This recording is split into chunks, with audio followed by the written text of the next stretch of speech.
Hi, I'm Rick Vanover from Veeam, and welcome to Microsoft Ignite.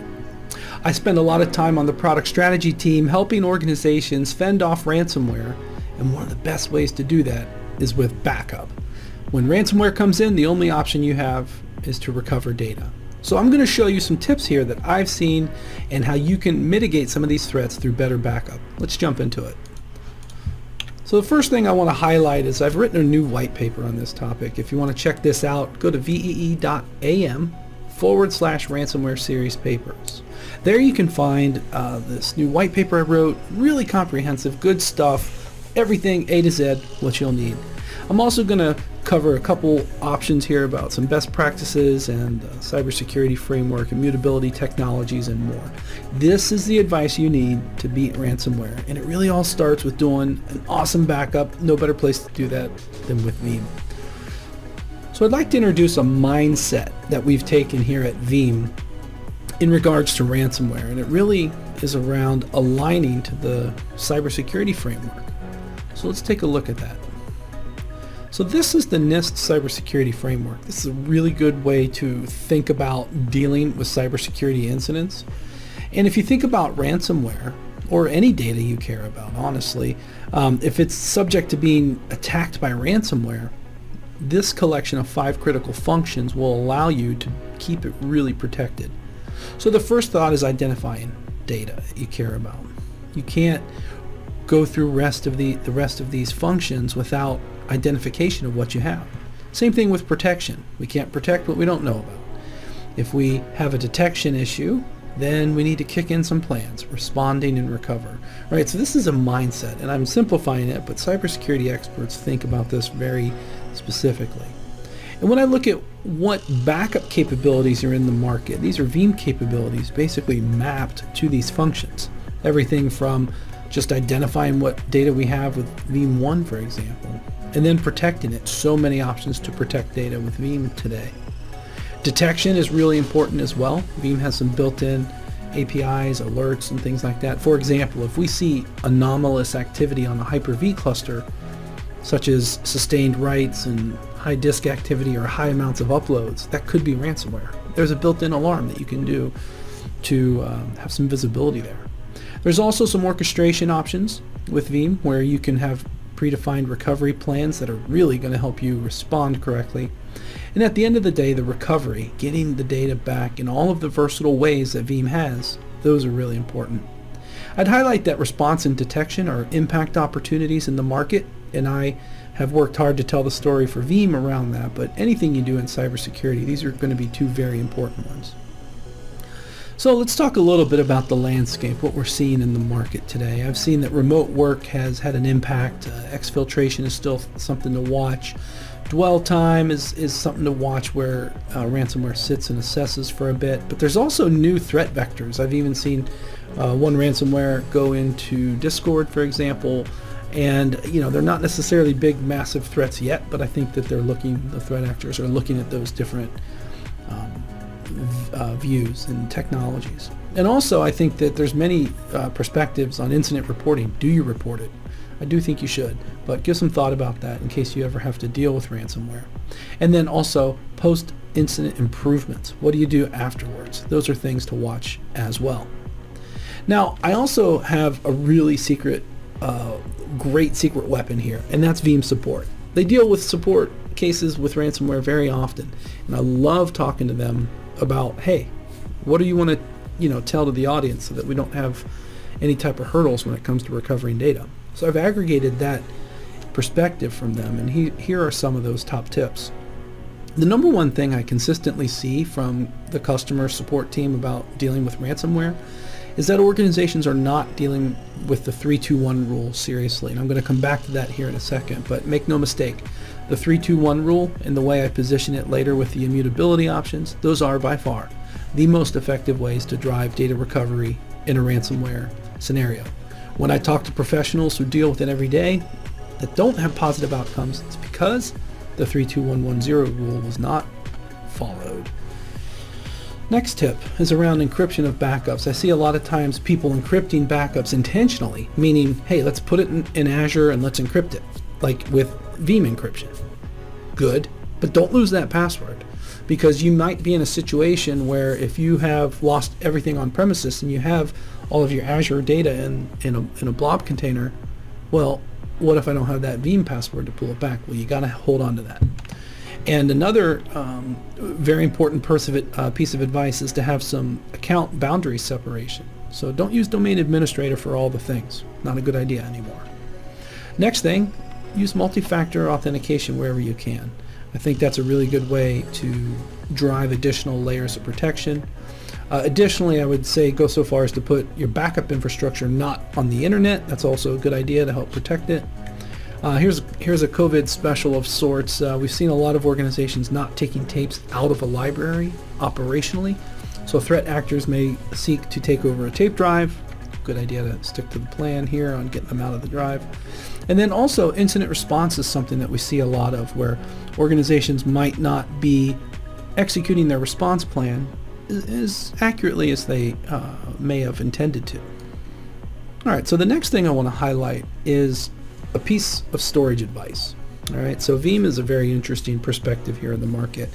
I like to say that Veeam is kind of at the crossroads of data, right? We see a lot of data, we protect a lot of data, but we talk to clouds and service providers and all kinds of things. There's a type of technology I really want you to latch onto, and that's this notion of an ultra-resilient copy of your backup data. So ultra-resilient copies of data are really powerful in that they are mechanisms that are basically inherently resilient against ransomware. So each of them have different kind of characteristics, but let's go through that real quick.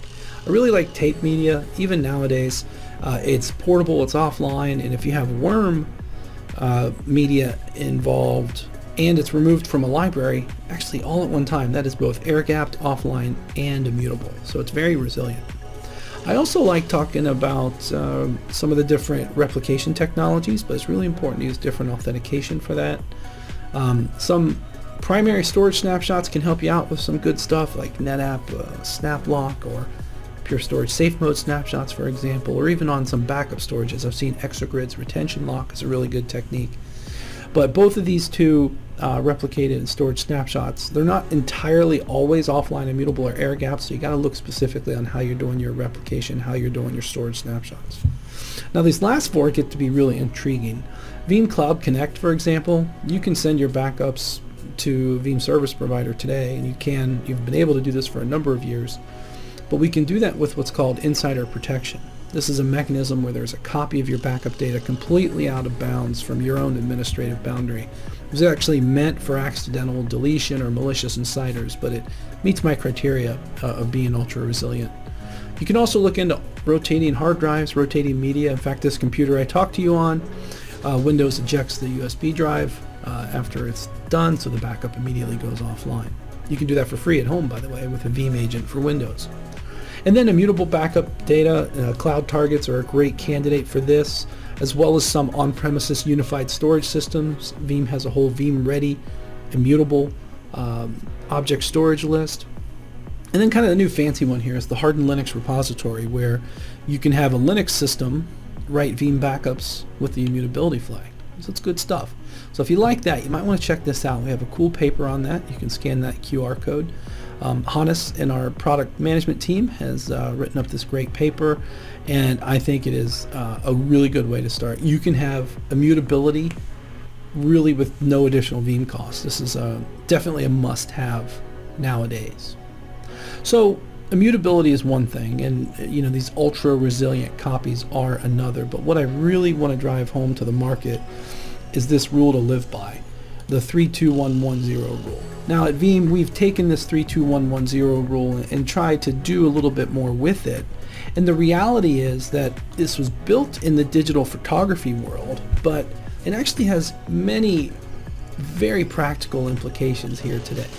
So the 3-2-1-1 rule really for 2021 should be the 3-2-1-1-0 rule, and we have a quick blog on it. You can go to VEE.am/321 rule, but let me explain this to you. The 3-2-1 rule says you should have 3 different copies of your data on 2 different media, with one of those being off-site. Now, I've upgraded it to say you should also have 1 or more copies that are either offline, air-gapped, or immutable Those are those ultra resilient characteristics that I mentioned. And then you also can live in a world where you have 0 errors with automated recovery verification. So let's think about this. Well, the beautiful thing here is that it doesn't require any specific technology, yet it can address nearly any failure scenario, especially adhered to the 32110 version of this. So it doesn't require any specific technology. That means you could use tape, you could use a storage snapshot, you could use a cloud target like Azure, you could use a replication technique, replicate a Hyper-V cluster off-site. That could be in Azure. Boom, done, sorted. You could have immutable copy with that Veeam hardened Linux repository, right? So you can do this very easily. One of my favorite Microsoft MVPs, Didier Van Hoy, he actually ends up with 4 copies the way he does this, because when you say 3 different copies of data, that would include the production set. So if you have a Hyper-V VM that you really care about, 2 different copies of it elsewhere after the production copy would be, say, 1 backup and 1 stored in Azure. DDA likes to run 4 copies, so the production and then 3 different types of backup or recovery options, because he'll include things like replication, because the thought is you might still need disaster recovery as well. So it's a lot of different ways to do this, but the reality is it's so flexible. There's so many ways that you can carve up the 3-2-1 rule that it makes it very easy. You know, maybe you're just getting started with Azure. Maybe you're on-prem only for now, you know, or maybe you're only in Azure, right? You have a lot of different ways that you can dial this up. And this is also that the technique and tip that I mentioned earlier. When I talk to support professionals who deal with ransomware every day, when they talk to organizations that are trying to drive data recovery, the number one piece of feedback they have that when they're not able to drive recovery is that the organization is not following the 3-2-1-1-0 rule. So I think it's really important to take that piece of advice. I talk to this group a couple of times per month, about twice a month, and what I consistently find is that the 3-2-1-1-0 rule recommendation is what stays at the top of their list of things that they really wish the market would do differently to help beat ransomware. And it's also one simple rule to live by in regards to it being very versatile and easy to craft up. And that's really where I want to leave you. Go to Veeam.com. You can check out the white papers. You can check out some of the different resources we have on the page there. And then also you can get started very easy. Whether it's Veeam Community Edition, which is actually free. The Veeam Community Edition allows you also to set up that hardened repository. So that's actually very important.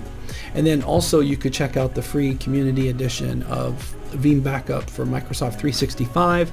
You can protect up to 10 users easily for free. You can also head over to the Azure Marketplace and download or at least deploy Veeam Backup for Microsoft Azure, and there you can start backing up Azure VMs. Guess what? You can do 10 for free.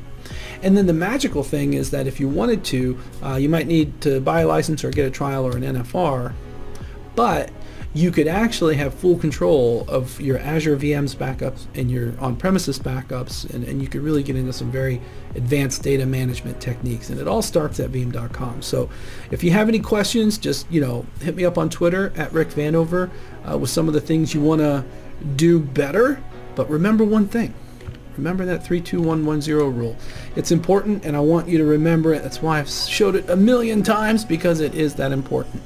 All right, if you have any questions, just go on over to Veeam.com, and I hope that everyone enjoys the rest of Microsoft Ignite. Thanks for watching.